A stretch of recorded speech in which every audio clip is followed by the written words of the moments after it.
Okay, magandang hapon sa mga kadiskarte. Uy, ito yung pipino natin sa atin. Isang klaseng pipino, bala ano, may mga kantos-kantos. Magandang hapon mga sa atin. Tigas na, tapon na lang natin. Magandang hapon mga sa atin sa mga kadiskarte dyan. Palagi na subaybay sa aming YouTube channel. Ito muna yung update natin mga sa atin. Salamat ho. Sana nga nagsubaybay palagi. Uy, ayan, sita natin masate oh. Kailangan harvestin na rin to ah. Wala ng oras. Ito pa na yung ano, yung dating sitaw natin masate oh. Grabe na yung bunga. Oh, grabe na yung bunga masate sitaw natin. Bumabalik na sa dati. Oh, tingnan nyo masate oh. I-update natin nga masate kasi tayo nag-harvest, nagabihan tayo, hindi natin makita yung ano natin, yung sitaw. Ito, wala po, hindi na para harvest nito ngayon ha. Sayang.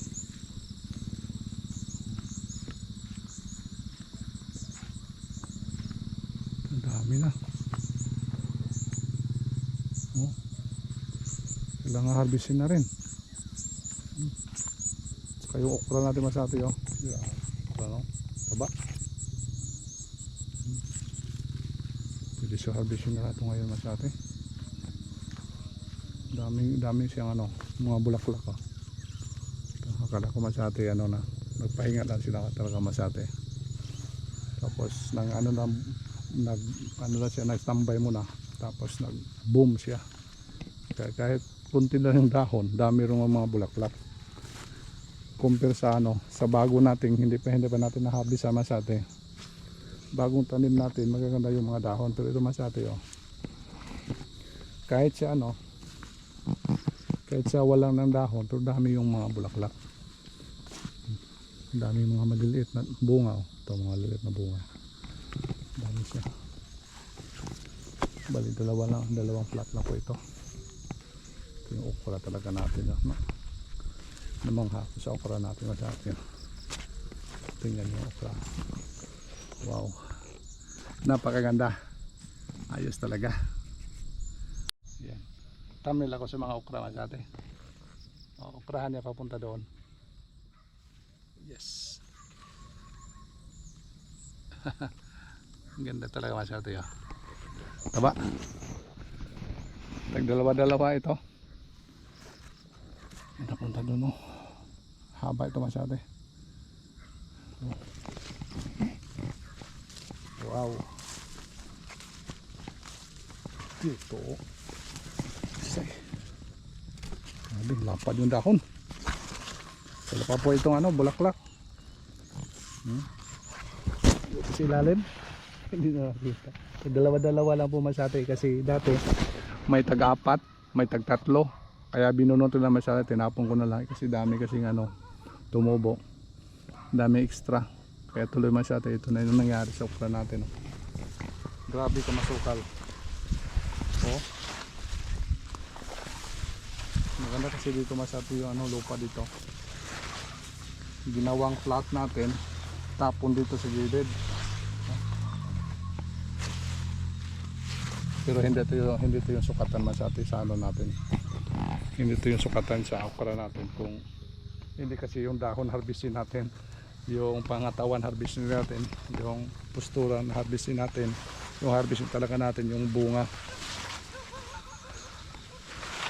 Pero malaki din yung impact masati pag maganda yung tanim mo, maganda yung malusog, talagang dami yung bunga masati ibibigay. Yun ang kagandahan masati, kaya inalagaan natin yan. Pero yung isang ano natin area, may okrahan din tayo dito sa dulo. Hindi siya gaano masati kataba. Kasi depende kasi yan sa ano. Depende kasi yan sa area. Kasi yung area doon, ano siya masati, may mga daming mga kahoy na sa ilalim ng tingnan natin masati. Bago tayo mag-update doon sa isang talong natin.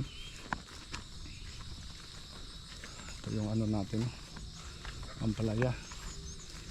Hindi pa natin nalagyan ng ano, net sa taas. Ongoing pa. Sinukat kasi natin dyan. Hindi pa umabot. Ito yung tingnan natin masyado yung kaibahan sa ano natin. Sa isang area. Yung okra natin dito. Nasa gilid ng mga ano, ng mga kahoy ba. Tingnan nyo masyado. Iba talaga siya.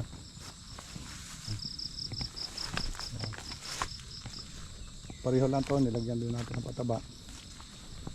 Nahinayan na kasi sa space dito kasi may mga ano masabi. May space pa. Kaya siningit natin dito yung okra. Ayan, laki dito rin siya.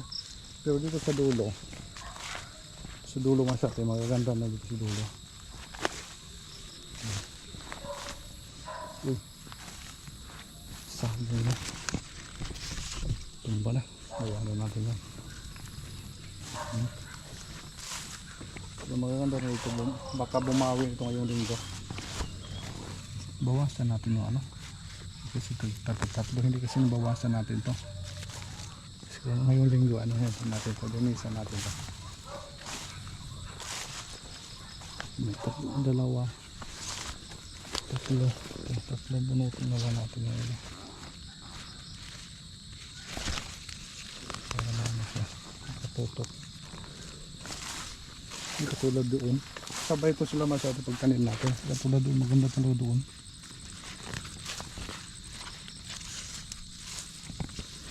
Dito okay naman, medyo ano naman sila masabi. Kataba na dito yung banda kasi nilalim ng mga saging. Depende kasi masyado sa area. Yung magandang location talaga, maganda yung ano.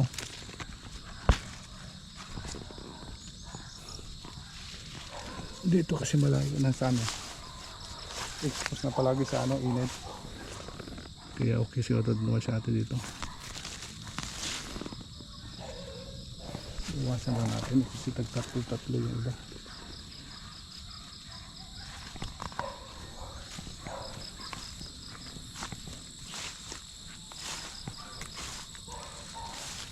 Dito, dami dito.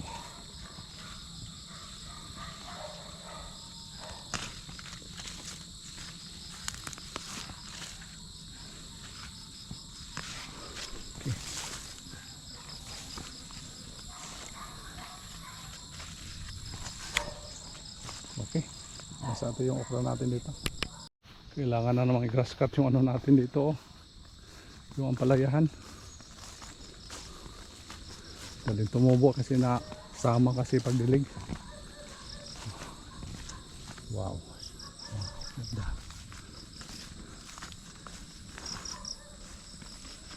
Doon is yung schedule natin ito pag harvest. Ito, laki na. Oh. Okay, masate medyo makulimlim na dahil sinundo na natin sa ating tullets dito. Tingnan natin dito masate yung isang ano natin, yung talong yung sitaw masate, yung bagong tanim natin sitaw. Tingnan natin masate kasi papadilim na para ano natin mapakita ko rin sa inyo yung kaibahan na anong bagong tanim na papuntang pabunga pa lang. Malusog talaga sa atin. Yung sitaw natin dito, yung sitaw kasi na natin dati ano na siya, daming bulaklak na siya, pero yung dahon niya ano na siya masate, medyo halatado na talaga na ano na siya pa, matanda na. Whereas kung itong bago natin talagang maganda mo siya masate. Wow, dilim na ito masate, oh. Yung dahon mo, berdeng-berde yung dahon natin. Maka first service na rin tayo dito. Bukas sana ito. Bukas sana yung schedule man sa ating pag harvest, pero may travel tayo kaya ano natin na siya, extend natin sa ano na. Padilim naman sa atin, abutan din tayo, berde-berde. Bali dalawang flatland po ito masate. Wow. Ngayong linggo mag-first harvest na po tayo dito sa ano natin sitaw. Kaya masate, ito muna yung kaganapan masate. Medyo dinidilim na tayo. Nagsundo na kasi yung tullets.